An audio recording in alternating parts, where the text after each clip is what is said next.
Snow fell on the dead like a burial that never ended. Prague had burned, but it had not finished dying.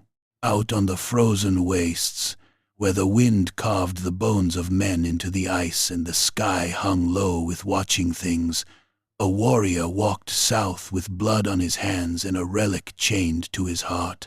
He believed it was a gift, a mark of favor from cruel gods who measured worth in slaughter. He was wrong, because the thing he carried did not hunger for conquest. It remembered.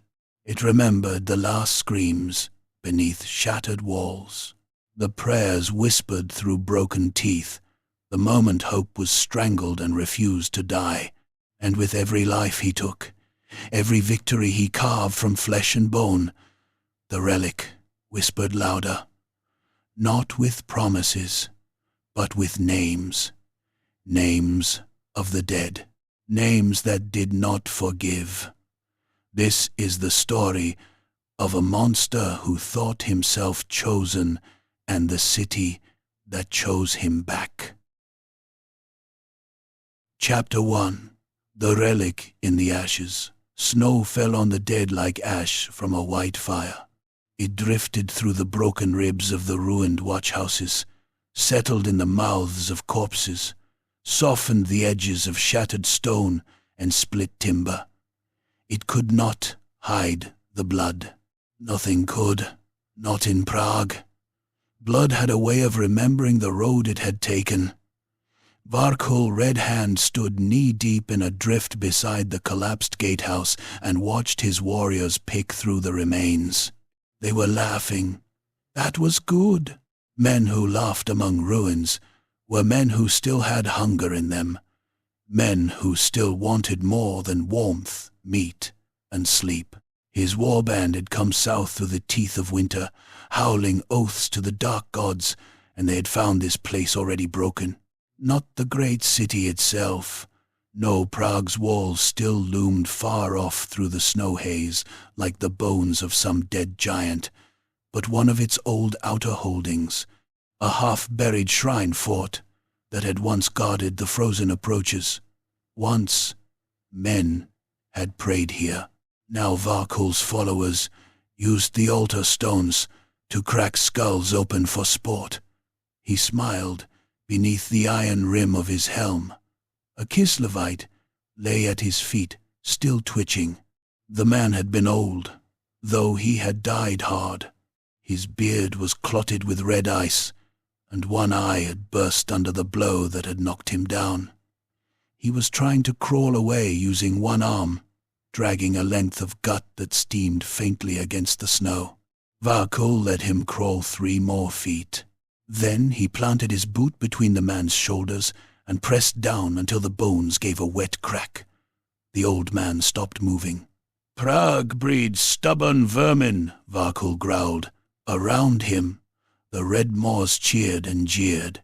They were a lean, ugly brotherhood of killers, marauders wrapped in wolf hide, renegade swordsmen with frost-bitten cheeks, axemen with filed teeth, and scarred champions who had long ago traded mercy for iron.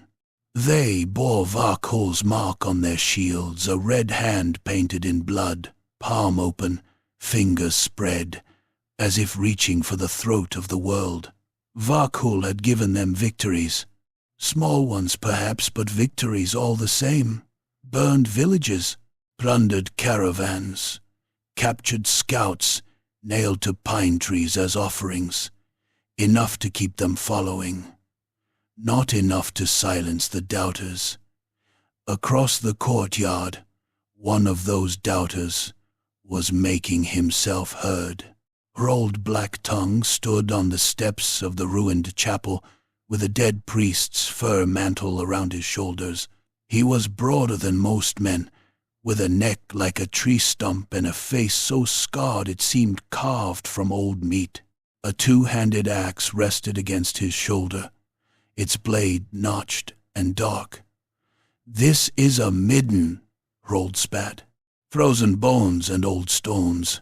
You led us here for ghosts." Several warriors glanced toward Varkul, Not openly, not yet. Varkul turned slowly. The wind dragged at the strips of flayed skin tied to his armor. His plate was black iron, pitted by old blows and rimed with frost. Across his gauntlets, the blood of the old man froze in red scales. I led you here because the gods whispered south, Varkul said. Hrold barked a laugh. Then the gods whisper like toothless hags. There is no glory. Varkul walked toward him. The courtyard quieted. No gold, Hrold said. No worthy skulls, no battle song. We claw through rat holes while richer warbands gut the Varkul stopped at the foot of the chapel steps. You hunger for richer. I hunger for a chief who knows where to find. A few warriors grunted. One laughed, then choked the sound back when Varkul looked his way. Varkul felt the old heat rise behind his eyes, the wanting, the urge to split Hrold from groin to chin and feed his heart to the snow. But he held it down. Rage was a blade. A fool swung it wild. A champion aimed it. He climbed the first step. Hrold smiled. Then something inside the chapel chimed. The sound was small, clean, impossible.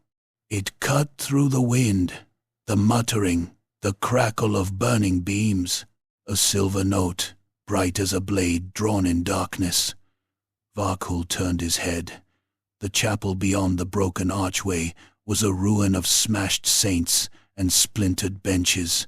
Snow had fallen through the roof in pale drifts. A great statue lay toppled across the nave, its stone face split in two. Beneath it, half buried in rubble and frozen cloth, something glimmered. Again came the chime. Varkul forgot. Hrold. He stepped inside. The air changed at once. Outside there had been smoke, blood, horse stink, the sour sweat of men. In here there was cold dust and old fear. His boots crunched over broken icons. Painted eyes stared up from shattered boards. Saints and martyrs ground under his heel. At the base of the fallen statue lay a corpse in rusted mail. Not fresh, not from the raid. This one had been dead long enough for the face to shrink tight against the skull. The mouth gaped in a black grin. One skeletal hand clutched something to its chest. Varkul crouched. It was a reliquary. Silver, though blackened by age. The thing was no larger than a man's fist, shaped like a narrow casket and bound shut with tiny chains. Old Kislevite script crawled across its surface in etched lines. Prayers, perhaps. Curses. The words meant nothing to him, yet his eyes watered when he looked too long at them. A strip of dark leather was wound around the reliquary. No, not leather. Dried skin, sealed with old blood. Varkul reached for it. The corpse's fingers tightened. He froze. The dead hand creaked, bones shifting under papery flesh. Its skull rolled slightly toward him. Behind Varkul, one of his warriors whispered an oath. Varkul snarled and smashed his fist down. The corpse's hand exploded under his gauntlet. Finger bones snapped and skittered across the stones. He ripped the reliquary free and rose, holding it before him. The chapel seemed to breathe. For an instant, he smelled not rot and smoke, but tallow candles, wet wool, fear sweat, and hot blood. He heard men shouting in a tongue not his own. He heard a woman scream, orders over the roar of something monstrous. Then it was gone. Varkul staggered half a step. Hrold's voice came from the doorway. "What have you found, Red Hand?" "A priest's." Varkul turned. The reliquary had begun to bleed.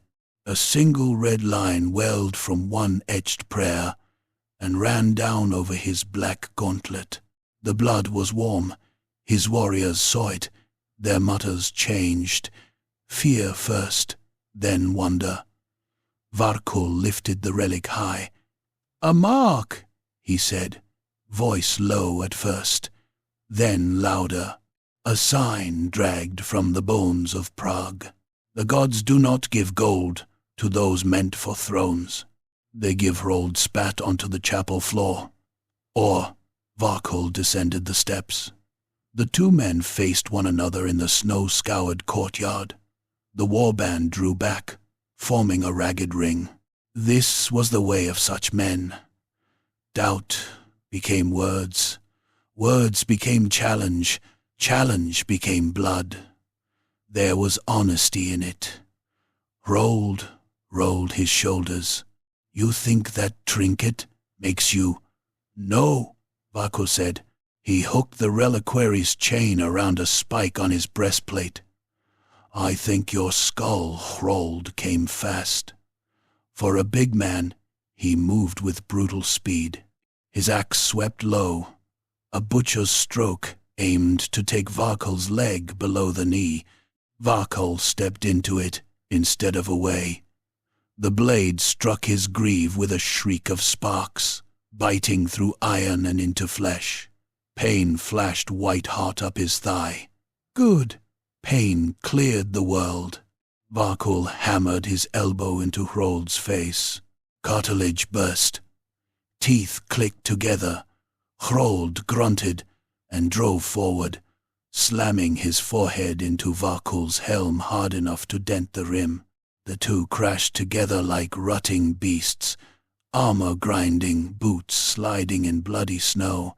Hrold hooked a hand under Varkul's pauldron and hurled him sideways. Varkul hit a broken stone trough. Something cracked in his back. Before he could rise, Hrold's axe came down. He rolled. The blade struck where his head had been and split the trough in half. Frozen water and old blood sprayed across his face. Varkul kicked out, catching Hrold in the knee. The joint bent wrong. Hrold roared, but did not fall. He swung again, wild and heavy. Varkul caught the haft with both hands. The force drove him down onto one knee. Hrold leaned in, muscles bunching, pressing the axe toward Varkul's throat. Their faces were inches apart. Hrold's broken nose poured blood over his lips. "You hear?" he hissed. "I hear only a dying." Varkul laughed. Then he lunged forward and bit Hrold's cheek. His teeth sank through skin and gristle. Hot blood flooded his mouth. Hrold screamed and recoiled, leaving a ragged flap of face between Varkul's teeth. Varkul spat it into the snow and surged up. He drew his sword. It was a broad, ugly blade, chipped from years of murder. He drove it into Hrold's belly just below the ribs. The point punched through mail, leather, fat, and muscle. Hrold gasped. Varkul twisted the blade and ripped sideways. The wound opened with a thick, wet sound. Hrold's guts spilled out in a steaming gray-red mass. Still he fought. He dropped his axe, seized Varkul by the throat, and squeezed. His thumbs ground into the flesh beneath the helm. Varkul's breath vanished. Black spots swarmed his sight.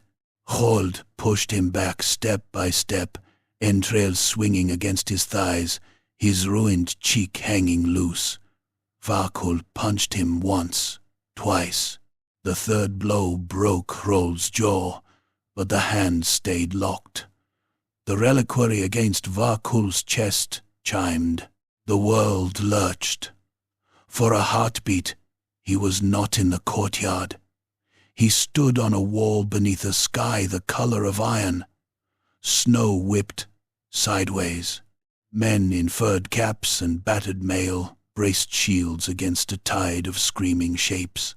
A woman with blood on her brow turned toward him, eyes fierce, mouth forming words he could not hear. Then Hrold's thumbs crushed deeper. Varkol came back choking. He grabbed the reliquary. It was hot. With a roar, he tore it from his breastplate and smashed it into Hrold's face. Silver met bone. The first blow shattered Hrold's remaining cheek. The second burst his eye. The third caved the front of his skull inward, with a crunch like a boot through ice. Hrold's grip loosened. Varkol did not stop. He struck again and again, bellowing, until Hrold's head was no longer a head but a red ruin hanging from a neck. Blood sprayed across Varkol's armor. Chips of teeth stuck to the reliquary's silver edges. Hrold's body finally collapsed to its knees, then toppled sideways, spilling more of itself into the snow. Silence held the courtyard. Varkol stood over him, chest heaving. Then he lifted the reliquary. "Who else?" No one answered. One by one, the red maws began to strike their weapons against their shields, slow at first, then faster. A thunder of iron rolled through the broken shrine fort. "Red hand," they chanted. "Red hand." Varkol drank it in. This was truth. This was the world as it should be. Strength crowned in blood, doubt butchered, glory taken by the fist. Yet as the warriors cheered, Varkol looked down at the relic in his hand. The blood running from it was not Hrold's. It was too bright, too warm. That night they feasted among the ruins. They roasted horseflesh over broken pews and drank sour spirits from stolen flasks. Hrold's skull, emptied and scraped, was set on a spike near the fire. Some of the men had painted the red hand across their chests in fresh blood. Others boasted of the raids to come, of towns burning, of southern women screaming, of skulls piled so high the gods themselves would lean down to count them. Varkol sat apart beneath the collapsed chapel arch. The reliquary hung from a chain around his neck now. He had washed it in snow, but the dark stains remained in the etched prayers.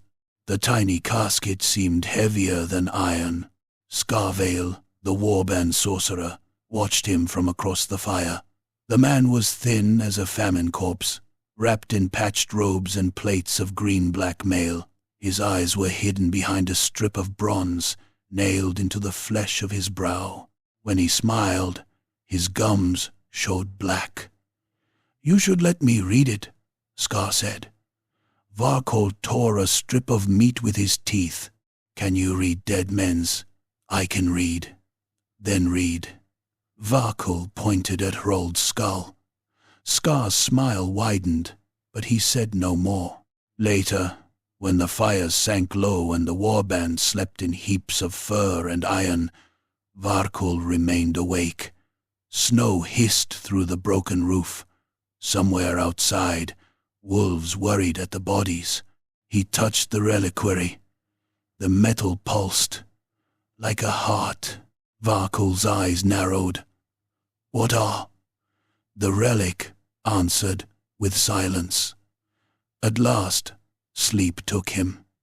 He dreamed of walls, not as a conqueror seeing them from without, but as a defender upon them. His hands were smaller, gloved, numb with cold. He held a sword notched to uselessness. Around him men and women shouted, wept, prayed. The city below burned green and red. Things moved in the smoke, things too tall, too twisted, too hungry to be men. A horn sounded. The wall shook. Someone beside him was dragged, screaming over the parapet. Blood fountained across the stones, hot on his face. He turned. The woman from the vision stood there, mail torn, one eye swollen, a silver reliquary clutched against her chest. "Hold!" she shouted. This time he heard her. "Hold! For Prague! Hold!" Though Dawn never. Vakul tried to laugh at her, tried to spit, tried to raise his axe and cut her down. But in the dream his mouth formed her words, his heart hammered with her terror, his hands tightened on a defender's blade. Beyond the wall, chaos screamed his name, and from the dark below, something vast began to climb. Chapter 2. The Dead Speak in Battle. By dawn, the Red Moors were marching south, with blood frozen black on their boots. The shrine fort dwindled behind them, a broken tooth in the white waste, its stones smoking where the fires had not quite died. Crows followed for a league before the cold drove them back to the corpses. Wolves would come next. Then the snow would cover everything, smoothing over split bellies, shattered teeth, hacked limbs, and the red ruin of rolled black-tongue's skull grinning from its spike. Farkle, Red Hand, did not look back. The reliquary hung against his breastplate on a chain of dark iron. It knocked softly with each step, silver against blackened steel, a faint and irritating tap that followed the rhythm of his heart. Tap, tap, tap. He had tried to ignore it. He had tried to tell himself it was nothing but metal. But when the wind fell silent, when the warband's mutters thinned and the crunch of boots grew dull, he could almost hear something inside it. Not words. Not yet. Breath. A woman's breath, ragged and cold, fighting not to fail. Vakul spat into the snow. "South!" he growled. His warriors obeyed. They moved through a land that seemed made for death. The Kislevite steppe stretched before them in bleak folds of ice, black pine, and frozen marsh. The sky hung low and bruised. Far to the east, lightning flickered without thunder. To the west, the dark smudge of Prague's distant walls appeared and vanished through curtains of snow. Every man among the Red Moors felt those walls watching. They would not admit it. They laughed too loud, cursed too often, and boasted of the plunder to come. But Prague had a weight to it, a wrongness. Even half ruined, even far away, it squatted on the horizon like a corpse that had learned to hate. Varkul liked that about it. Hate was honest.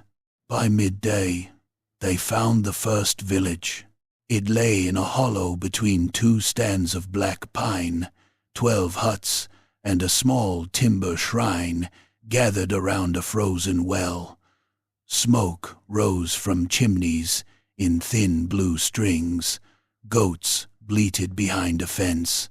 A boy in a fur cap saw them from the ridge and stood staring for 3 stupid heartbeats before he dropped his bucket and ran.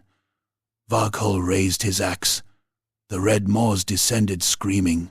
They hit the village like an avalanche of iron and hunger. A woman slammed a door shut and braced it with her shoulder. Mogren's split ear smashed through it with a hammer, driving the planks inward and crushing her between door and wall. She folded around the impact with a sound like wet branches snapping.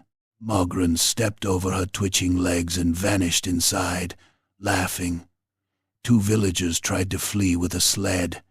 Jaska the Hook took one in the back with a thrown spear.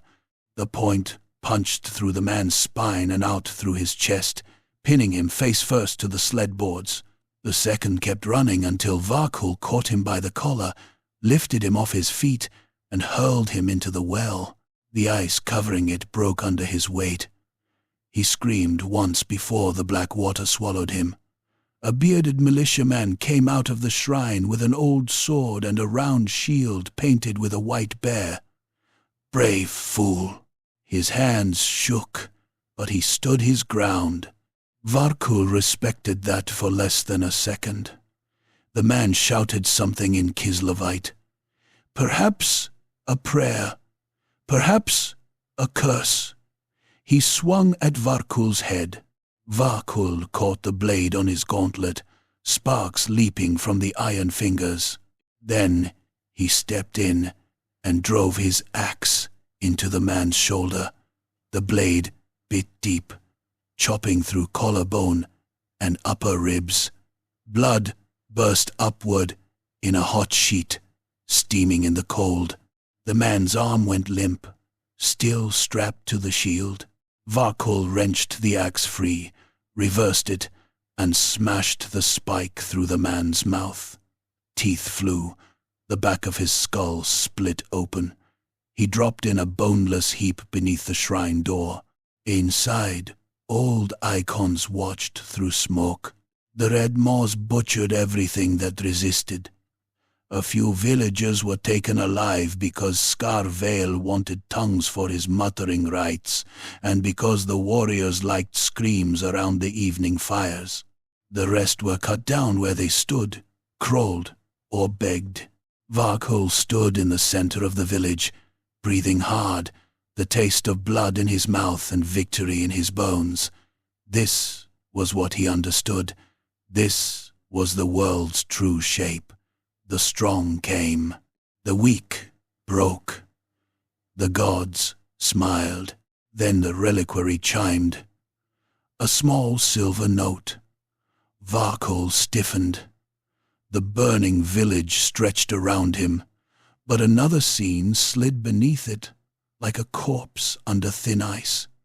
He saw a street choked with smoke. Not this village, Prague. Men in furs dragged furniture across a lane to form a barricade. Children cried beneath overturned carts. A priest, with his beard on fire, swung a hammer at something coming through the flames. Above it all, a woman's voice shouted orders. Captain Ilyena Moros! He knew her name now. He had not been told it.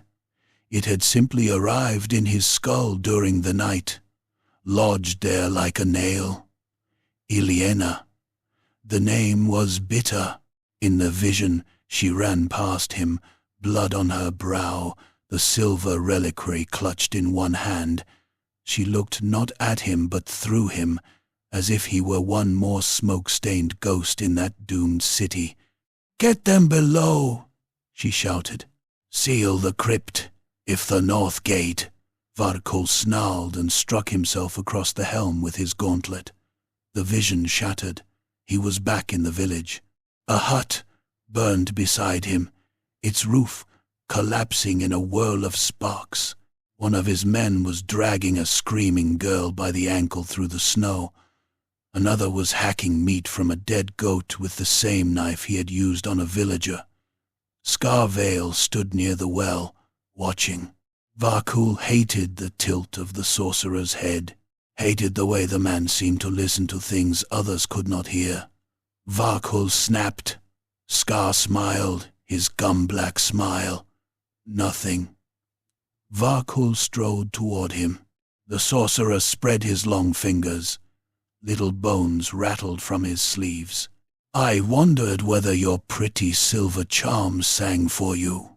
Varkul hit him. Not with the axe, not yet.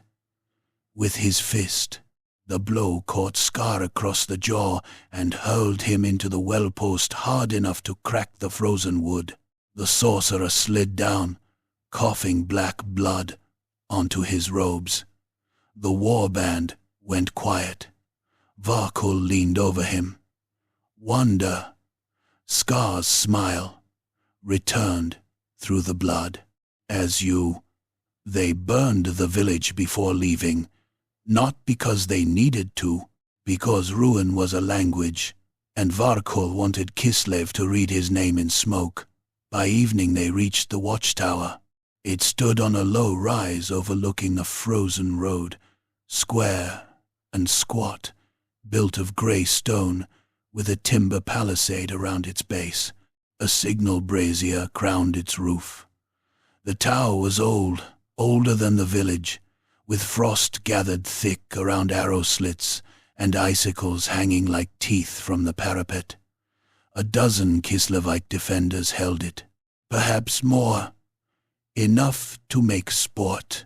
Varkul crouched behind a ridge with his champions, while snow blew across the darkening field below.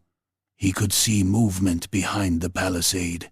Lanterns shuttered quickly, a helm above the wall, a bow drawn and lowered. "They saw the village burn," said Mogren Splitier. "Good," Varkul said. "Fear softens the—" Jaska the Hook licked his cracked lips. "Straight at the—" "No," Scar rasped from behind them. Varkul turned. The sorcerer stood hunched in the snow, one side of his face swollen from Varkul's blow. His bronze eye plate glinted in the dusk. He pointed with a crooked finger toward a shallow ravine curling around the tower's left flank. "There are tracks there, many. Too many for the men." Varkul narrowed his eyes. Mogren spat. "Perhaps," said Scar. The reliquary tapped against Varkul's chest.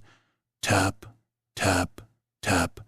Then came the whisper, not aloud, not in the wind, inside his skull, soft and fierce. "Left side is death." Varkul's hand clamped around the relic. His breath caught. The others stared. "What is?" Jaska asked. Varkul looked toward the ravine. Snow filled it in smooth, white drifts, too smooth. Along the far lip, the pines were thick. He saw nothing. But the whisper remained, cold as a blade laid against the spine. "Left side is death. They wait beneath the snow." Iliena's voice. Varkul's first urge was to roar against it, to prove it false, to charge the ravine and drown the dead woman's warning beneath slaughter. His second urge was survival. He had not lived this long by ignoring danger merely because it wore an enemy's voice. "Mogren," he said, "take 6 men and circle right. Jaska, bring the archers." Scar, with Mogren, frowned. "Not the—" Varkul looked at him. The frown vanished. They moved in silence, or what passed for silence among men armored in iron and malice. Snow thickened as night fell, hiding them from the tower. The defenders expected a frontal rush or a push through the ravine. Instead, Varkul led the core of the Red Moors around the right flank, where the ground rose in broken shelves of stone. Halfway across the slope, a Kislevite horn sounded. Then the ravine erupted. Men burst from beneath white tops, hidden under snow. 30 at least. Kosars in fur caps and mail shirts, axes in their hands, bows slung across their backs.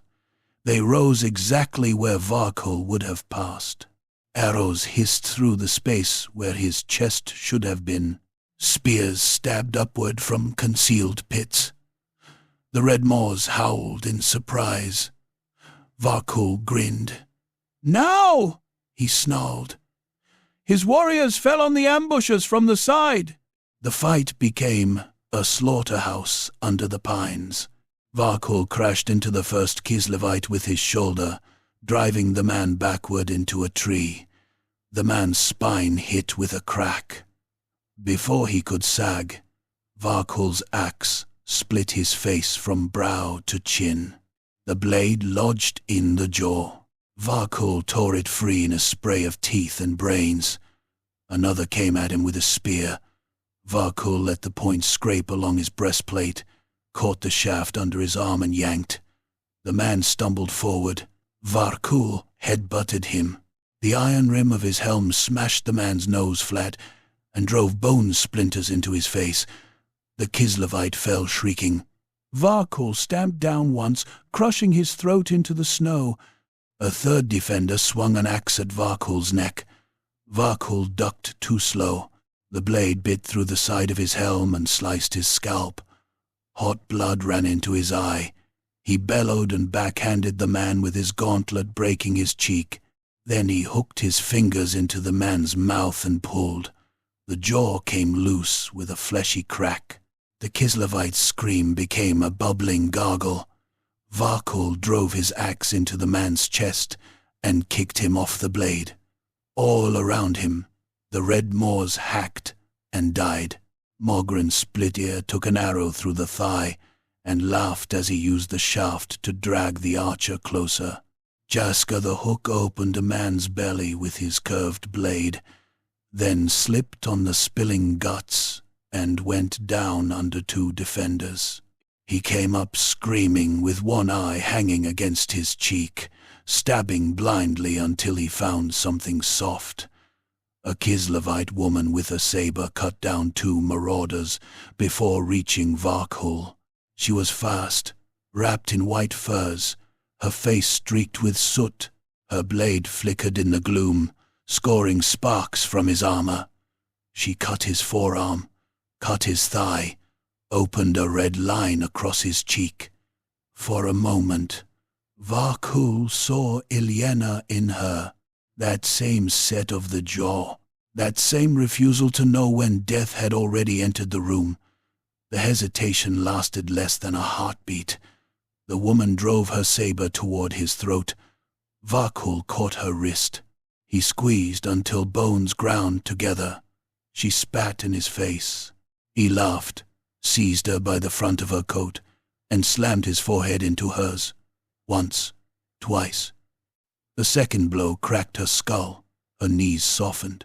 Still, she tried to stab him with a knife drawn from her sleeve. Varkul admired that. Then he ripped the knife from her hand and buried it under her chin up to the hilt. Her body jerked.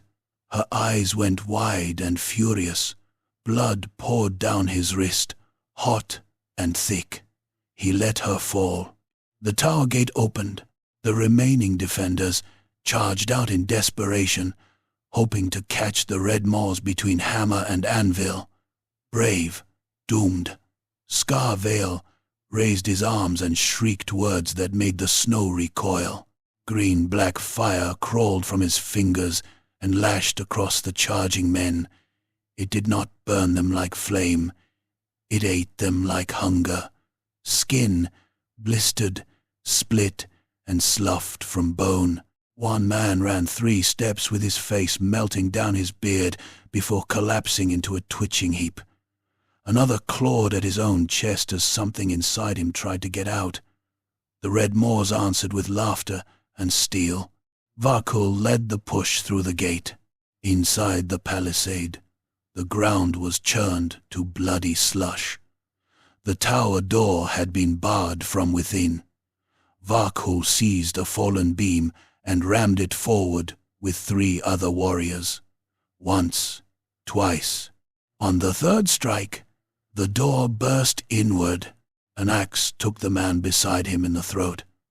Blood sprayed across the entry chamber. Varkul ducked beneath the next swing and drove upward, burying his axe in the defender's groin. The man screamed so high and shrill that several warriors laughed. Varkul wrenched the blade up through belly and breastbone, opening him like a butchered pig. They fought up the stairs. It was close work, ugly work. Shields jammed in narrow turns, blades scraped stone, men slipped on blood and were trampled by those behind them. Varkul used axe, sword, fist, teeth, helm, knees, anything that broke flesh. A defender thrust a short spear into his side, punching between plates. Varkul felt the head slide along a rib. He grabbed the shaft, hauled the man close, and bit into his nose. The man screamed. Varkul tore backward, spat flesh, and smashed the man's skull against the wall until it left a red fan on the stones. At the top of the tower, the last 3 Kislevites waited by the cold signal brazier. One was a boy barely old enough to grow whiskers. One was an old man with a white mustache and a pistol trembling in his hand. The third was broad and calm, an officer by his bearing, with a saber drawn and blood soaking one sleeve. "Back," the officer told the others. Varkol understood none of the words. He understood the meaning. The old man fired. The pistol shot struck Varkol in the chest and threw him back a step. The ball flattened against his breastplate but dented the metal inward. Pain exploded through him. Varkol roared and charged.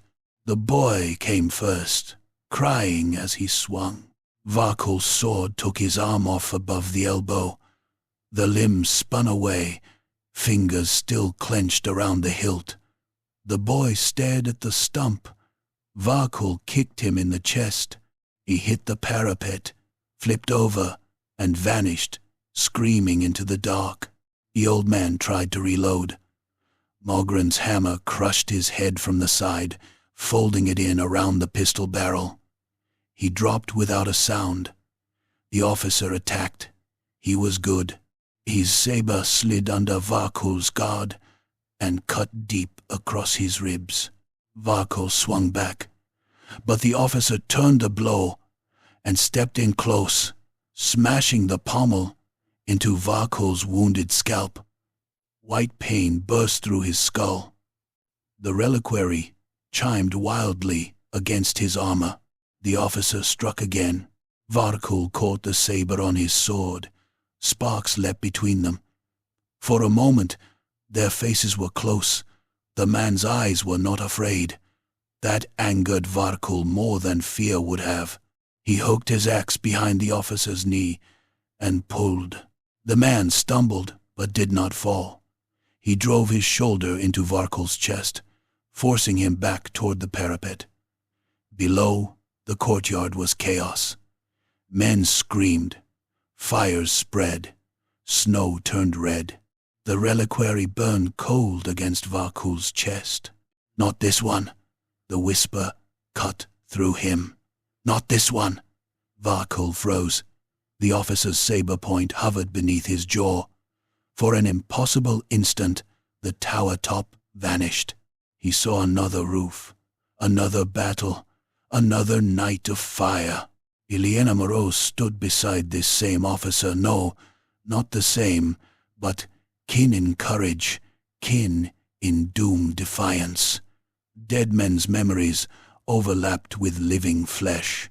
The officer snarled and thrust. Varkol moved by instinct. He knocked the saber aside and drove his fist into the man's throat. Cartilage collapsed under the blow. The officer staggered, choking. Varkol seized him by the coat and lifted him. The whisper came again, harsher. "Not this one." Varkol looked into the man's bulging eyes. Then he hurled him over the parapet.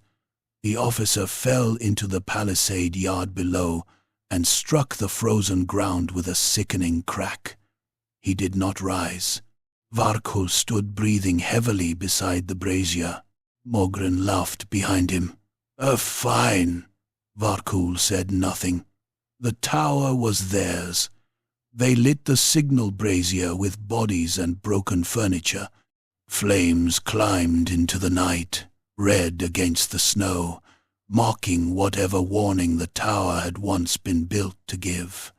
The red Moors dragged the dead into piles, stripped them of boots and rings, and argued over weapons. Wounded enemies were finished slowly, either from cruelty or boredom. Wounded red Moors were given drink, fire, or a knife, depending on how loudly they begged. Varkol descended alone before dawn. He found the officer at the base of the wall, still alive. Barely. Both legs were broken. One arm twisted beneath him. Blood bubbled from his lips with each breath. His eyes moved when Varkol approached. Varkol stood over him. The reliquary was silent now. He should have crushed the man's skull. He should have taken the head and raised it before the others. A chief showed strength. Mercy was wrought. Hesitation was a crack in iron. The officer stared up at him and forced one blood-wet word through his ruined throat. Varkul's hand tightened around his axe. The word opened something. A flash of Ilyena again, standing over wounded men in a burning street, pressing the reliquary into a dying soldier's hand. Her voice, "Carry this if I fall, not for priests, not for princes, for those who stood." Varkul snarled. He lifted the axe. The officer closed his eyes. The blade came down beside his head, splitting the frozen ground. Varkul leaned close, his voice a low growl. "Crawl!" The officer's eyes opened. Varkul turned away before he could understand what he had done. At sunrise, the red Moors marched south again. Behind them, the watchtower burned. Smoke smeared the pale sky. The officer remained at the wall's base, broken but breathing, watching them go with hatred bright in his eyes. Scarvale noticed. Of course he noticed. The sorcerer limped beside Varkul as the column wound into the pines. "You left one." Varkul did not look at him. "He will. Then the cold can have." Scar's voice softened. "Did your relic command?" Varkul stopped. The whole column slowed behind him. Snow fell between the two men. The pines creaked in the wind. Varkul turned his head. "Careful!" Scar bowed slightly, but his smile remained. Always. They marched on. The reliquary tapped against Varkul's chest. Tap, tap, tap. No longer like metal, like a knuckle on a door. Inside him, beneath the iron, beneath the scars, beneath the oaths carved into his soul, something answered. And far behind, from the burning tower and the broken man in the snow, the dead of Prague began to whisper more clearly. Chapter 3. Blood on the Ice. The red Moors found the frozen river at dusk. It cut through the white land like a scar, broad and black beneath its skin of ice. Snow had drifted across it in long pale ribs, hiding cracks where dark water breathed underneath. On the far bank stood a copse of dead birches, their bare branches clattering in the wind like bones in a sack. Beyond them, the land rolled south toward villages, shrines, and roads fat with refugees. Varkul Red Hand ordered the camp made on the near bank. The men obeyed, but they did not sing. That was new. Usually after a victory, the Red Moors filled the night with noise. They would boast, fight, drink, rut, gamble with knucklebones, and roast meat until the fires spat grease. They would hammer dents out of armor with stolen tools, and laugh about the faces of the dead. They would chant the names of the dark gods until their throats bled. But after the watchtower, silence had crept among them. Not fear of Kislevites. They feared no mortal soldiers, not fear of hunger or winter either. Those were old companions. This was something colder, something that walked unseen behind their chieftain and tapped at his breastplate with a silver finger. The reliquary hung from Varkul's neck. Tap, tap, tap. It had not stopped all day. At first the sound had been faint. By evening it had grown sharp enough that several warriors looked toward him whenever it knocked against his armor. No wind moved it. No stride shook it. Even when Varkul stood still, the silver casket tapped, like something inside wanted out. Varkul sat on a stone beside the largest fire and stared across the river. The flames painted his armor in red and gold. Dried blood blackened the seams of his gauntlets. A strip of flesh from some dead watchman still clung beneath one vambrace, frozen hard as leather. He had not bothered to remove it. Around him, his men muttered. He could feel their eyes. He could feel Scarvale's most of all. The sorcerer crouched beyond the firelight, thin shoulders hunched, bronze eye plate catching sparks. He had spent the day whispering to himself, tracing signs in the snow with a finger bone. Once, Varkul had caught him staring at the reliquary with a hunger that was not devotion. Varkul had almost killed him then. Almost. A chief did not kill a sorcerer lightly. Not in the north. Steel ruled men, but magic frightened even steel. Scar was a worm, yes, but a useful worm. He could read omens in guts, call sickness into enemy throats, and make fire burn a color no honest flame should know. Still, worms could be crushed. Varkul touched the reliquary. The metal was cold now. Too cold. His fingers stuck to it for a moment, skin clinging to silver. When he pulled away, a thin red mark remained across his fingertips. The world tilted. He smelled smoke. Not camp smoke, city smoke. Thick, greasy, full of pitch, hair, and burning flesh.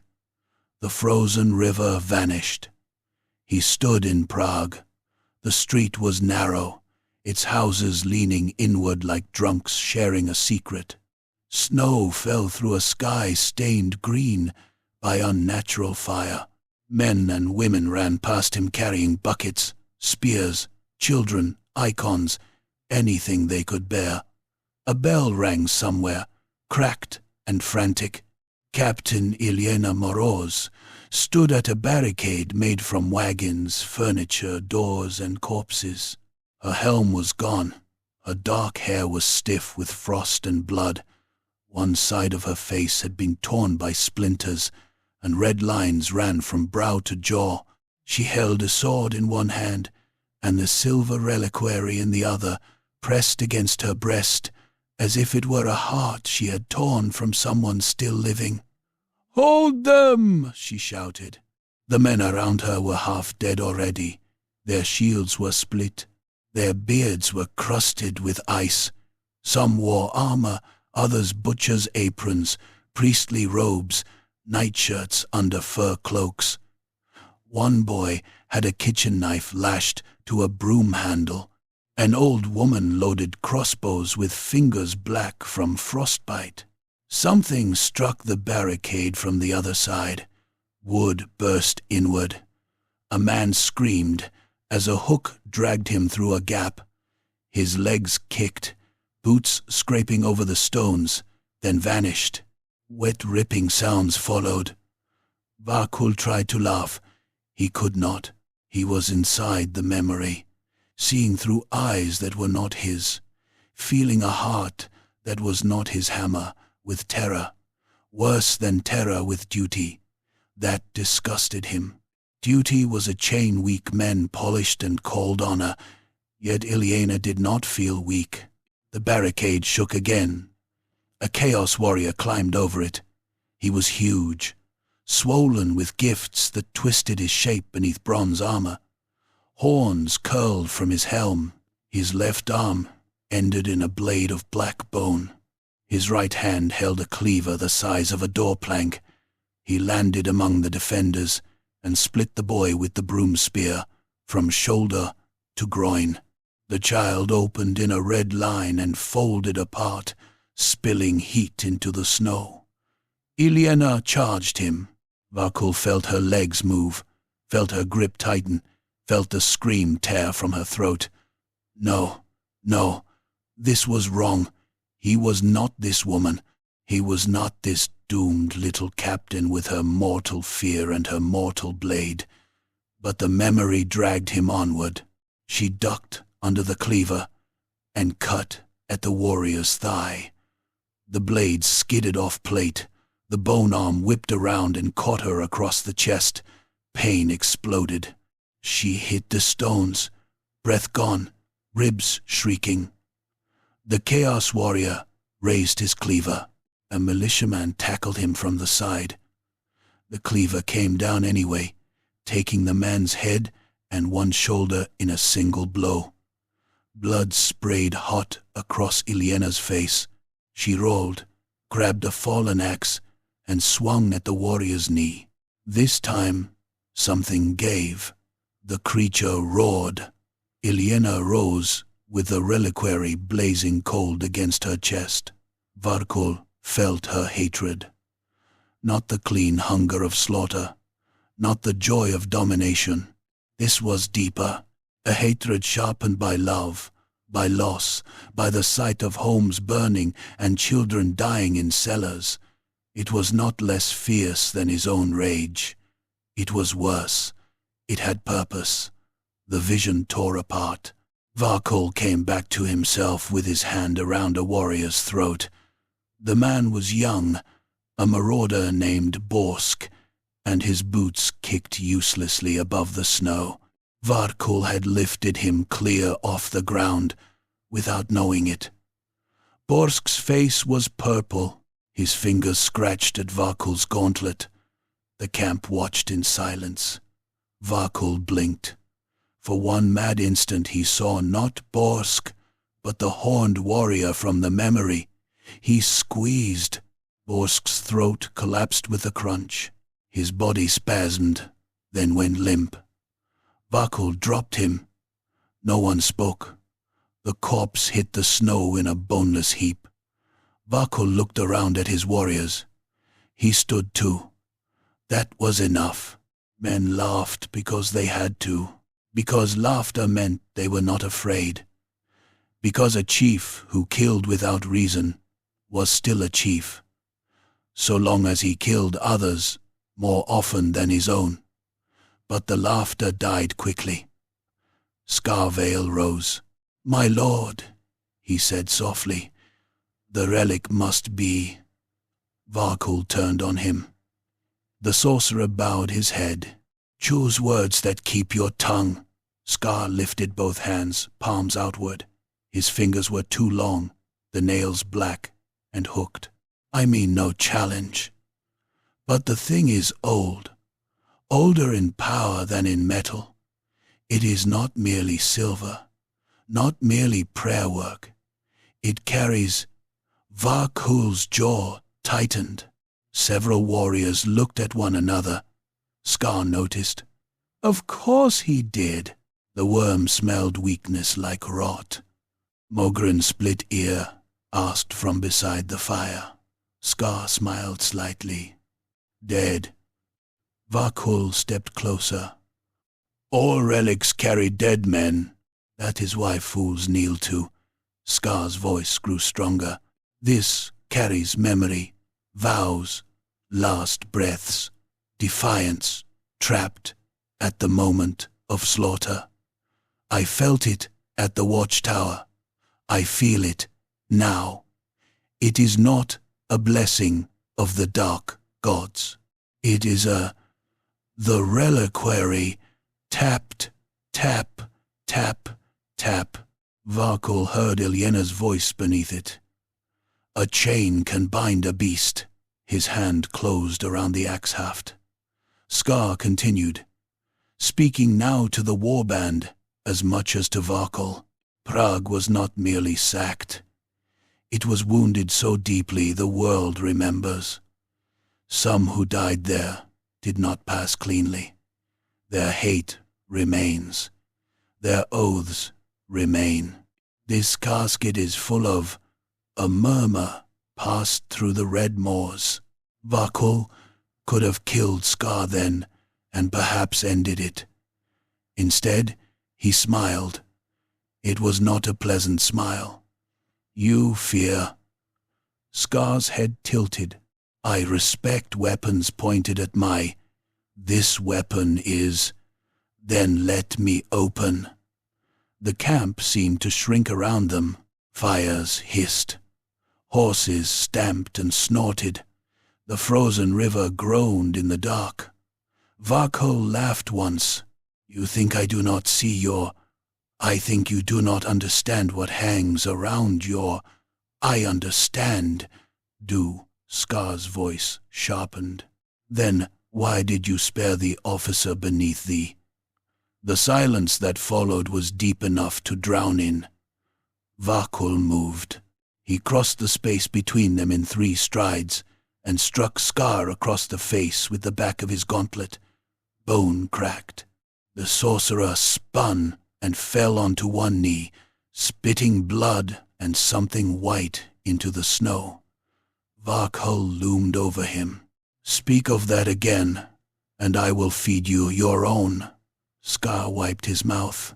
When he looked up, the smile was gone. At last. Good, Varkol thought. Fear suited him better. But Scar did not lower his head. "You are changing," the sorcerer said. "All of them see it. You listen to the trinket. You wake from dreams with another's words in your mouth. You kill your own men without knowing why. You spare enemies. How long before you turn your axe on us? Because some dead Kislevite woman whispers mercy into your..." Varkul's vision went red at the edges. Mogren shifted uneasily. Jaska the Hook, one-eyed and bandaged, put a hand on his knife. Around the camp, warriors rose slowly, not yet rebelling, not yet loyal, balanced on the blade between. Scar spread his arms. "My lord, give me the relic. Let me break it open. Let me bleed out the ghosts. Let me bind them to your will, if they can be bound. Or burn them, if they..." The reliquary became suddenly heavy. Varkul felt every eye on him. He thought of Hrold's smashed face, of Borsk's crushed throat, of the officer left breathing in the snow, of Iliena at the barricade, of the boy split apart by the horned warrior. Then the relic chimed. The camp vanished. Prague swallowed him whole. He stood inside a temple crypt beneath the city. No, Iliena stood there, and he stood within her. The air was hot, stale, packed with breath and terror. Hundreds of people crowded the stone chamber. Wounded soldiers, mothers clutching infants, old men with icons, children too frightened to cry. Dust fell from the ceiling with every impact above. The city was dying overhead. A priest knelt before Iliena, his white robes red to the waist. "Captain," he said, "the west gate is I. The lower streets are I. Then there is no way." Iliena looked at the reliquary in her hand. It was open. Inside lay scraps of parchment, a twist of hair, a broken tooth, a small iron key, and a strip of cloth dark with old blood. Tokens, names, last words, the accumulated remnants of Prague's defenders, carried from battle to battle, oath to oath, a testament. Not of victory, of refusal. Iliena took a knife and cut her palm. Blood welled bright. She pressed it to the relic. "Then we leave witness," she said. Around her, the wounded began to speak their names, one by one. A mason with one arm, a stable girl, a veteran with his face burned away, a mother whose sons had died on the wall, a priest who no longer believed his gods were listening. Their voices entered the relic with their blood, their hate, their fear, their desperate love for a city already lost. Then came thunder above. The crypt doors shook. Children screamed. Iliena closed the reliquary and wrapped it in a strip of her own torn skin, cut from above her ribs without a sound. Blood sealed the silver. "If any hand finds this," she whispered, "let it remember us. Let it poison the triumph of monsters. Let no servant of darkness carry it in." The doors burst inward. The memory became blood. Chaos warriors flooded the crypt, not raiders seeking plunder, but butchers drunk on victory. Axes rose and fell. People packed too tightly to flee died standing. A baby vanished beneath an iron boot. A priest swung a censer until a sword took both his hands. The stable girl stabbed a marauder in the eye with a broken arrow before another split her skull. Iliana fought. Gods, she fought. She took a cut across the belly and kept moving. She drove her sword through a throat, dragged a dying man aside, and put herself between the killers and the children. Blood filled her boots. Her lungs burned. Her right hand went numb. Still she fought. Then the horned warrior came, the same one from the barricade. His bone arm punched through her chest.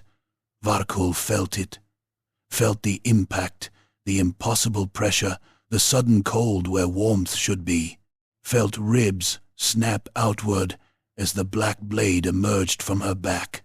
Iliana gasped, dropping her sword. The reliquary remained clutched in her left hand. The warrior lifted her off the ground. "You held nothing," he growled. Iliana's mouth filled with blood. She smiled. "Enough," she whispered. Then she jammed the reliquary into the torn cavity of her own chest and held it there as she died. The vision shattered in a scream. Varkul came awake on his knees in the snow. His chest hurt. Not metaphor. Not dream pain. Hurt. He looked down. Blood ran from beneath his breastplate. For one mad moment he thought the horned warrior's blade had pierced him too. He tore at the straps, ripping armor loose. Beneath the plate, the flesh over his heart had split in a thin red line, as if cut from within. The reliquary hung against the wound, warm now, alive. The camp had drawn back from him. Even Mogren looked afraid. Scar Vale stood 10 paces away, and in his hands burned a knot of green-black fire. "Now," the sorcerer said, voice shaking with triumph and fear. "You." Varkul rose slowly. Blood ran down his stomach, freezing in the hair and old scars there. His breath steamed between his teeth. "Put that out," he said. Scar's fire brightened. The word moved through the camp like a thrown knife. Varkul's head lifted. Scar's face had gone pale beneath its bruises, but his mouth was firm. "You are compromised. The relic is turning you. A chief who hears enemy ghosts is no chief. Give it to me, Varkul, now, or I will cut it from you and burn whatever." A few warriors shifted behind Scar. Not many. Enough. Mogren did not move. Jaska did. 2 others. Then 3 more. Men who feared the relic more than they loved their chief. Men who smelled a change in the wind and wanted to stand on the winning side. Varkul looked at them all. Then he began to laugh. It came low at first, a rumble from deep in his chest. It grew until it rolled across the riverbank, savage and delighted and mad. "You think this is how I," he said, with whispers and witch-fire, with frightened dogs circling because a corpse-woman spoke in my... Scar thrust out a hand. The green-black fire lashed toward him. Varkul moved into it. The flame struck his chest and crawled over him like living oil. Pain took him, vast and bright. His skin blistered beneath his armor. Straps burned, hair crisped.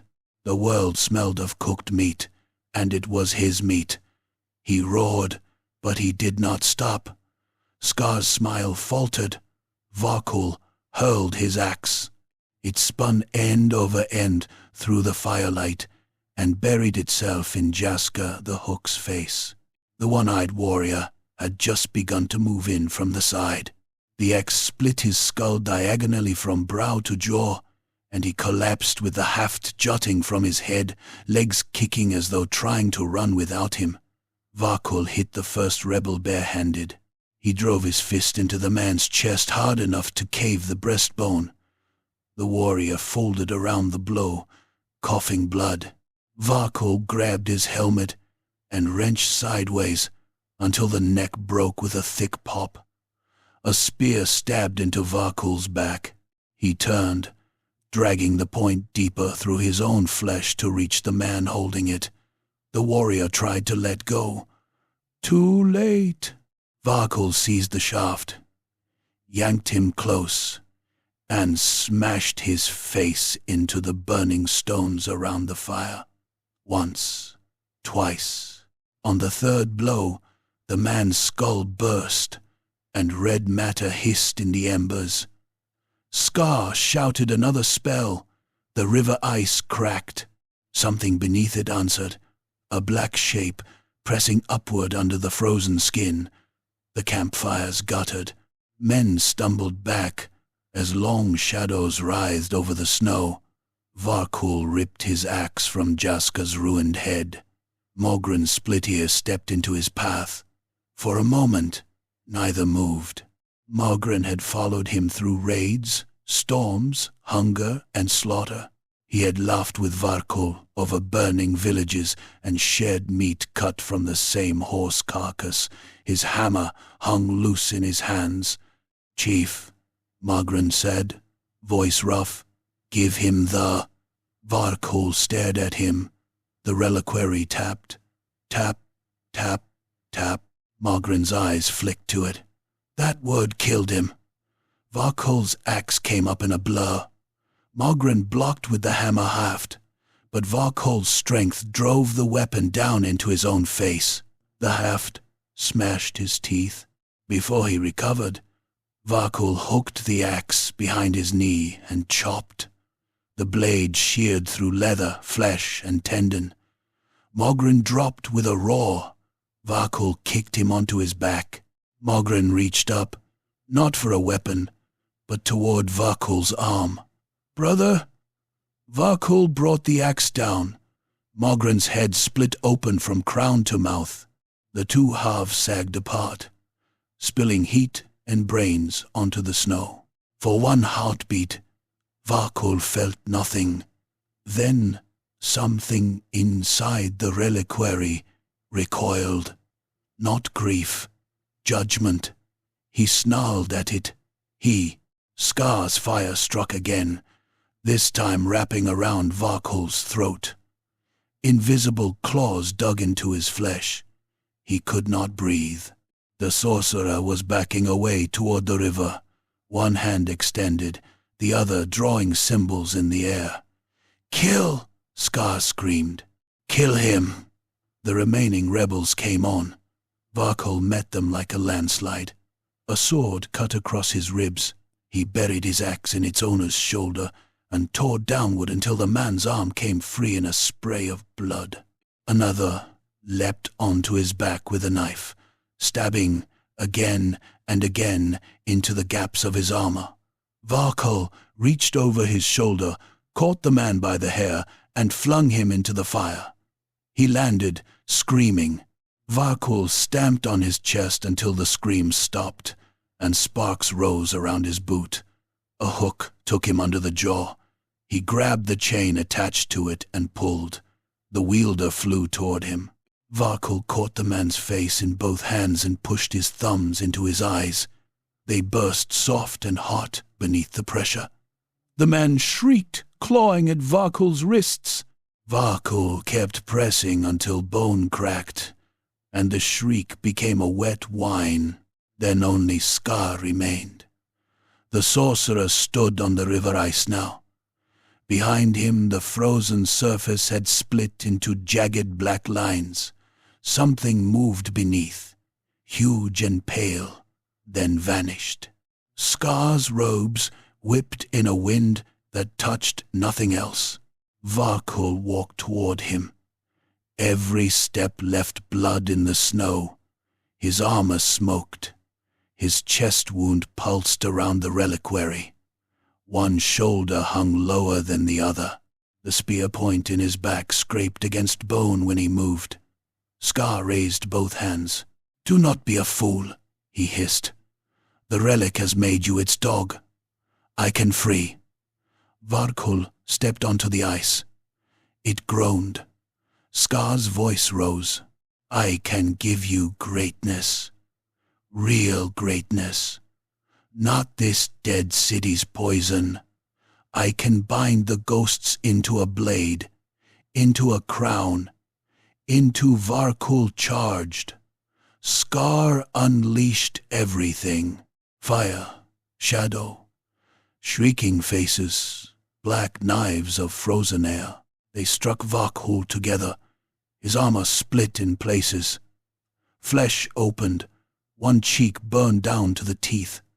A shard of conjured ice pierced his thigh and snapped off inside. Still he came. Scar turned to run. Varkul caught him by the robes and slammed him onto the ice. The impact cracked the surface beneath them.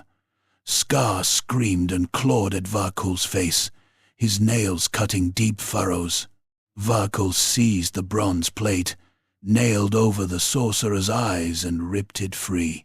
Scar's hidden eyes were not eyes at all. They were wet black pits full of tiny moving lights. Varkul paused. Scar whispered a word. One of the pits opened wider. For an instant, Varkul saw a throne made of skulls, a sky of screaming mouths, a road paved in the backs of kneeling kings. He saw himself enormous and crowned in fire, nations breaking beneath his boots. Greatness, all he had wanted, all he had believed the relic promised. Then the reliquary chimed. Not loudly, clearly. He saw Ilyena dying in the crypt. He saw the defenders speaking their names. He saw himself crushing Borsk's throat, splitting Mogren's skull, leaving the officer alive in the snow. He saw the shape of his own soul, and it was a battlefield with no victor. Varkul roared and drove his fist into Scar's face. Once, the nose vanished. Twice, the jaw broke loose. 3 times, the black eye pits burst, spilling luminous fluid across the ice. Scar still twitched, so Varkul kept going. He punched until the sorcerer's skull flattened, punched until bone shards tore through his gauntlet, punched until there was nothing beneath him but robes, pulp, and a smear of lights fading in the blood. The ice cracked. Varkul stood. Scar's corpse slid into the dark water below, folding bonelessly as it sank. The thing beneath the river rose to meet him, pale jaws opening, then disappeared with the body into the black. Silence fell. The surviving red moors stood on the bank, staring. There were fewer of them now, far fewer. Varkul walked back across the ice. No one challenged him. No one cheered either. He stopped beside Mogren's body. The big warrior's split face stared at the sky in 2 directions. Varkul looked at him for a long moment. The reliquary was quiet. That was worse than the tapping. At last, Varkul bent and tore a strip of cloth from Mogren's cloak. He wiped Scar's glowing blood from his gauntlet. Then he tied the cloth around the wound in his chest, binding the reliquary tighter against his flesh. "Break camp," he said. The men obeyed. They moved like beaten dogs. As dawn bled grey over the frozen river, Varkol stood alone among the dead. The snow around him was churned red and black. Bodies lay twisted in the ruin of the night's loyalty. Steam rose from open bellies. A severed hand clenched and unclenched beside the fire as the last nerves died. He had killed rebels.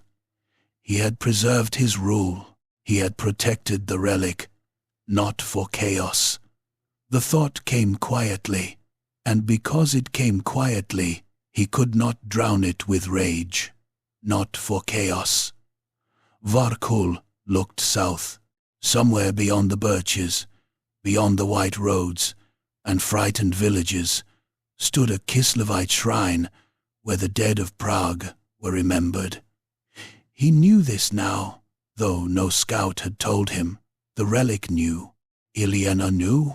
The dark gods whispered from the north, promising crowns, slaughter, and immortal glory. From his chest, colder and closer, the dead whispered too. They did not promise, they accused. Varkul bared his teeth at the empty land. "Then watch," he growled. And with the reliquary bound to his bleeding heart, he marched on. Chapter 4. The Last Defender of Prague. The shrine stood alone in the snow, and Varkul hated it on sight. It was not grand. That made it worse. No towering walls, no golden dome, no marble saints glaring down from impossible heights. It was a squat stone chapel crouched on a hill above a frozen valley, its roof steep against the winter, its windows shuttered in iron, its bell tower broken by old war. A low wall circled it, patched with timber and frozen earth. A handful of pines bent around the hill as if leaning away from the place. There were lights inside, living lights. Varkul saw them through the narrow windows as his warband emerged from the trees below. Candles, hearth flame, human warmth, trapped behind stone. The Red Moors saw it too, and hunger returned to them. They had been quiet since the river, quiet as whipped curs. Scar was gone, Mogren was gone, Jaska was gone. Many others lay behind them in red snow or black water. Those who remained had followed because they feared Varkul more than they feared the relic, the dead, or the gods. But now there was prey ahead. Prey healed doubt. A warrior named Ulfa Neckbiter stepped to Varkul's side, rubbing a notched blade across his palm until blood slicked the edge. "Shrine folk," he said. "Priests, wounded men, refugees." Varkul said nothing. The reliquary lay bound against his chest beneath strips of cloth and iron chain. Every step south had driven it deeper into him, not through flesh, but through thought. He had dreamed with open eyes. He had heard names spoken in dead mouths. He had seen Prague burning behind every stand of trees, every drift of snow, every terrified face glimpsed before slaughter. The shrine bell rang once, a cracked, lonely sound. The relic answered, not with a chime, with a heartbeat. Varkul's breath caught. Inside the chapel, voices began to sing, low at first, then stronger. A Kislevite hymn, rough and trembling, sung by people who knew they were about to die, and sang anyway because silence would be worse. Ulfa grinned. I, Varkul said. Then let them sing, while they still have. Varkul looked up at the shrine. The dead of Prague whispered behind his teeth. Not this. He closed his hand around his axe haft until the leather creaked. Form ranks, he growled. The red moors spread across the slope, a ragged line of iron, fur, scars, and frost-blackened steel. There were barely 3 dozen left, but each was a killer worth 10 frightened villagers. Some carried shields painted with the red hand, others bore trophies, ears threaded on cord, finger bones, strips of skin, cracked icons stolen from burned homes. Above them, the shrine doors opened. A priest stepped out. He was old, broad-shouldered despite his years, with a white beard braided in 2 thick ropes and a bear pelt cloak over mail. In his hands he held a warhammer, its head etched with prayers. Behind him came perhaps 20 defenders, wounded soldiers, hunters, 2 women with axes, an archer whose left arm was tied tight in a bloody sling, and a boy no older than 16 holding a spear too long for him. Behind them, in the chapel gloom, Varkul saw others, refugees, children, the old, the broken. The relic pulsed against his chest. Varkul saw the crypt. Beneath Prague again, bodies packed close. Children trying not to weep. Ilyena Moros, pressing blood to silver. The old priest raised his hammer. He shouted in Kislevite. Varkul did not know the words. He knew defiance when he heard it. Ulfar laughed and lifted his blade. Red, the warband howled. They charged uphill. Snow burst beneath their boots. Arrows snapped down from the wall. One marauder took a shaft through the eye and toppled backward, clawing at the feathered wood until another warrior trampled his skull flat. A second arrow lodged in Varkul's shoulder, punching through a gap in his armor. He barely felt it. The defenders braced. The red moors struck the wall like a wave of axes. Timber cracked. Shields slammed. Men screamed. A hunter thrust a boar spear through the throat of a chaos warrior trying to climb over, and the man fell thrashing, blood spraying from his neck in bright pulses. Ulfar caught the spear shaft, yanked the hunter forward, and hacked through his face with a rising cut that split lip, nose, and brow. The hunter sagged over the wall, twitching. Varkul reached the gate. It was barred with oak and iron. He smashed his axe into it. Once, twice. The third blow split the wood. The fourth broke the bar. The fifth tore the gate inward, and he stepped through roaring, black armor smoking with frost, blood running from old wounds reopened by battle. The old priest met him inside. Hammer struck axe. The blow rang through Varkul's arms. The priest was strong, stronger than age should allow. He swung again, catching Varkul in the breastplate and driving him back half a step. Pain flared through the wound over his heart. The reliquary burned cold. "Monster!" The priest spat in Rakespiel, thick with Kislevite harshness. Varkul grinned. He attacked. Axe and hammer crashed in the snow-choked courtyard. The priest fought with grim economy. No wasted flourish, no panic. Varkul battered him backward by force alone, chopping at shoulder, hip, knee. The priest turned each blow barely aside, but barely was enough. Sparks flew. Snow churned beneath their boots. Around them, the red moors poured through the broken gate. The shrine defenders died hard. A woman with a woodsman's axe buried it in a marauder's belly and ripped upward until his intestines slithered out, steaming around her hands. He headbutted her as he died, breaking her nose. Another red maw drove a knife into her ribs. She bit his cheek so deeply he screamed, and they fell together, stabbing and tearing, until both went still. The boy with the spear stood before the chapel door, white-faced and shaking. A chaos warrior charged him laughing. The boy planted the spear wrong, too high. The warrior knocked it aside and raised his sword. Varkul saw him. The reliquary hammered against his chest. The boy in Prague with the knife lashed to a broom handle, split from shoulder to groin. Steam rising, Ilyena screaming. Varkul's axe changed course. It left the priest and flew from his hand. The weapon spun across the courtyard and struck the charging chaos warrior between the shoulders. The blade punched through armor and burst out of his chest in a wet red wedge.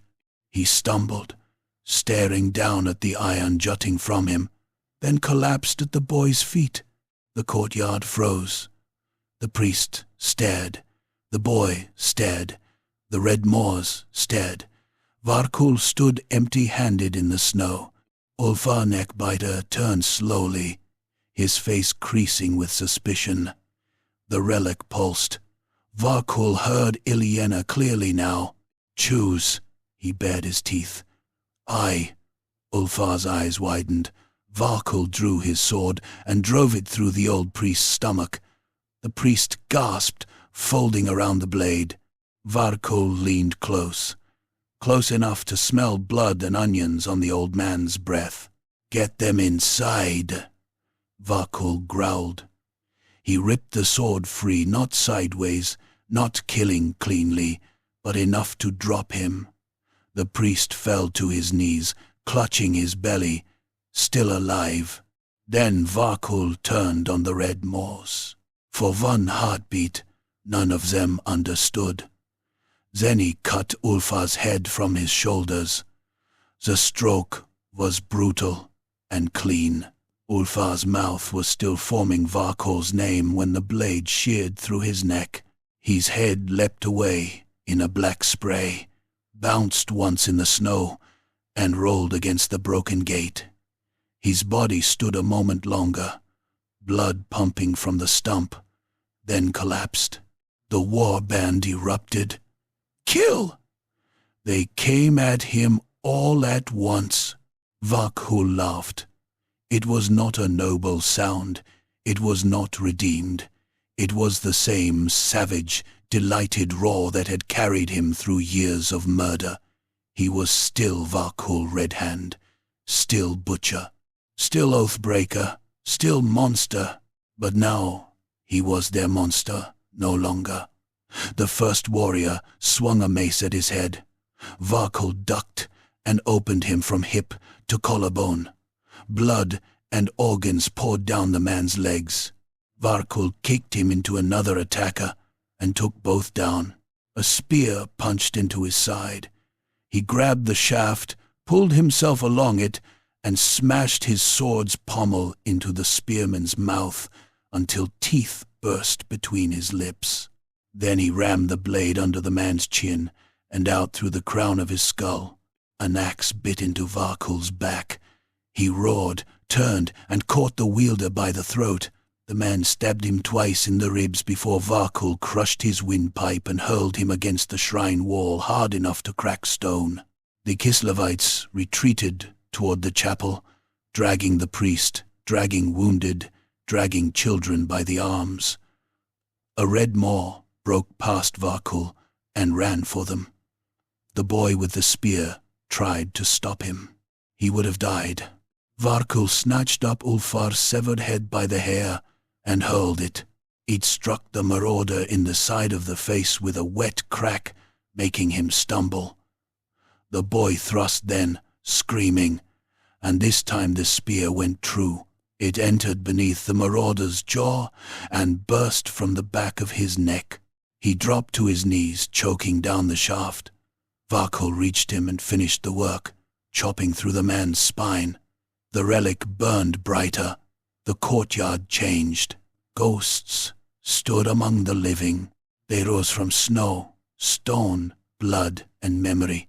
Soldiers with split faces, women with broken blades, priests with burned hands, children too pale and solemn for the world. Behind them stood Captain Ilyena Moroz, mail torn, chest pierced by the wound that had killed her, the echo of the reliquary shining beneath her ribs. The red Moors saw them too. Their courage broke. One fled toward the gate. A ghost with half a head turned to look at him. The man tripped, screaming, and Varkul's sword took him across the spine. Another dropped his weapon and clawed at his own face, babbling that the dead were inside his eyes. A shrine defender buried an axe in his skull. Then the dead began to speak, not loudly. Names. Hundreds of names. The names filled the courtyard like falling snow. Every name struck Varkul harder than any blade. He fought beneath them. A hammer shattered his left forearm. He felt the bones grind together and used the broken arm anyway, trapping the weapon against his body while he stabbed the wielder through the belly. A knife opened his cheek to the jaw. He spat blood into the attacker's eyes and drove his sword through both lungs. A cleaver chopped into his thigh and lodged there. He broke the wielder's nose with his forehead, wrenched the cleaver free from his own flesh, and buried it in the man's neck. The last knot of red Moors rallied near the gate, 6 of them shoulder to shoulder. They had hunted with him, killed with him, feasted beside him, painted his mark across their shields. Now they raised those shields against him. The red hand stared back. Varkul staggered toward them, bleeding from a dozen wounds. His sword hung low. His breath came in wet pools. The reliquary blazed under its bindings, silver light leaking through blood-soaked cloth. One of the warriors, a scarred brute named Cord, shouted, "The gods will flay you for—" Varkul smiled through blood. "Let them." The 6 charged. Varkul met them in the broken gate. The first shield smashed into him, driving him back. A sword punched into his stomach. He trapped it there with his body and killed the man holding it by biting out his throat. Hot blood filled his mouth. He tore free, roaring red, and slammed his shoulder into the next warrior hard enough to knock him down beneath the other's feet. Cord's axe struck Varkul's helm, splitting it. Iron peeled away. Blood flooded one eye. Varkul dropped his sword. Cord laughed. Varkul drew the sword stuck in his own stomach and used it. The blade came free with a horrible sucking pull. He swung it upward and took Cord's arm off at the elbow. Cord stared at the stump, then at Varkul. Varkul hacked again, cutting deep into his neck. A third stroke finished it. 2 more came in low. Varkul fell on them. There was no skill left. Only weight, rage, teeth, fists, and iron. He crushed one beneath his knees and hammered the other's face until it collapsed inward. The last warrior tried to crawl away through the shattered gate. Varkul seized him by the ankle and dragged him back, screaming. The man shrieked. Varkul paused. The word hung between them. Mercy. The dead watched. The living watched. Varkul looked down at the warrior who had burned villages beside him, who had laughed while children hid under floors, who now cried because death had finally noticed him. Varkul leaned close. I do not have that in. He brought the sword down. When it was over, the courtyard steamed. Bodies lay piled in red heaps. Red Moors, shrine defenders, horses. The snow had turned into a churn of blood, ash, splinters and flesh. The broken gate hung open to the white valley. The chapel doors were shut, barred from within. Varkul stood alone among the dead. No, not alone. Ilyena Moroz stood before him. She was less a ghost than a wound in the air. Her eyes were hard. Her expression held no kindness. Why would it? He had worn the marks of her murderers. He had spilled the blood of her people. One battle did not wash a soul clean. Vakul swayed. "Is it?" he asked. Ilyena looked toward the chapel. Behind the doors, someone wept. Someone prayed. Someone whispered for silence. "Not done," she said. Her voice was the sound of steel under snow. The reliquary split open. The chains around Vakul's chest snapped, one by one. Silver light poured through the blood-soaked cloth. He staggered, clawing at it, but there was no pain now, only cold. The relic opened like a tiny tomb. Inside were scraps, parchment turned brown with age, a broken tooth, a lock of hair, a strip of cloth, a little iron key. Names written so small no living eye should have read them. They rose into the air, circling him. The ghosts of Prague turned toward the chapel and bowed their heads. Vakul sank to one knee, not in worship. His leg simply failed. The chapel door opened a crack. The boy with the spear peered out first. His face was streaked with soot and blood. Behind him, the old priest leaned on two refugees, pale but breathing. The priest saw the dead in the courtyard, saw Vakul kneeling among them, saw the open reliquary bleeding light into the dawn. The priest raised his hammer with trembling hands. Vakul laughed softly. It hurt. "Do it," he said. The priest did not move. Vakul tried to stand, failed. His body had become a map of endings. Blood ran from his stomach, his side, his thigh, his face. One arm hung useless. The arrow still jutted from his shoulder. Every breath clicked, somewhere, deep, inside. From the north, faint but vast, came a whisper. Not the dead, the gods. They were angry. The sky darkened above the hill. Clouds twisted into shapes too large to be weather. The wind carried laughter, rage, promise. Vakul felt their attention settle on him like hooks through meat. Traitor. The word rolled through his bones. He smiled. The shrine began to burn. One of the fallen torches had caught in the broken gate, and flames crawled along, spilled oil, up timber, across old thatch where the wall had been patched. Smoke rose around the hill, black against the white morning. Refugees hurried to smother it, but the priest stopped them with a raised hand. "No," he said in thick Reichspiel, eyes still on Vakul. "Leave the gate. Let it."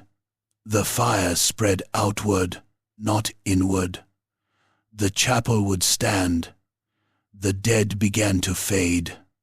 One by one, the defenders of Prague dissolved into snowlight. Their names faded with them. Ilyena remained last.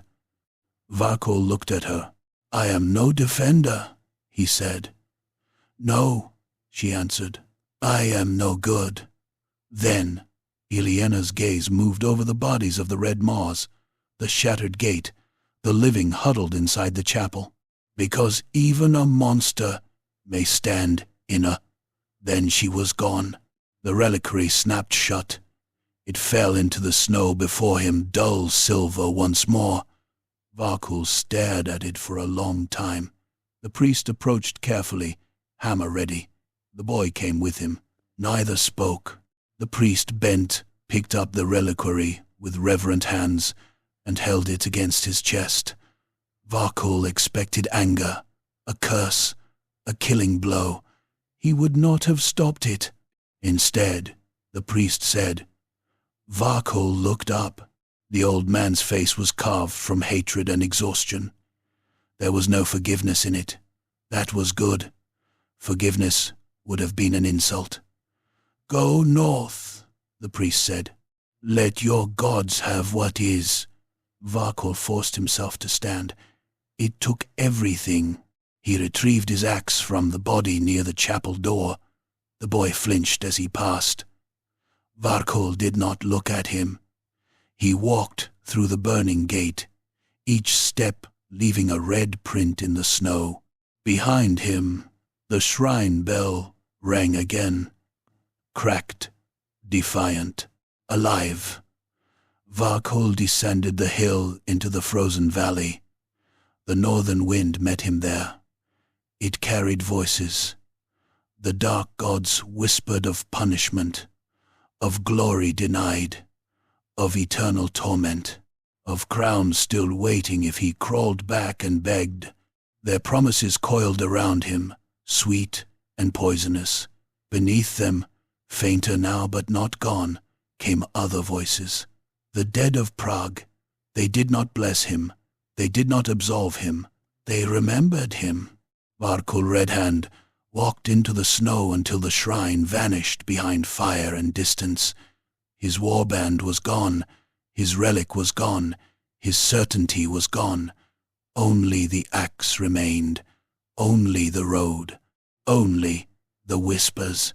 Ahead, the north waited with open jaws.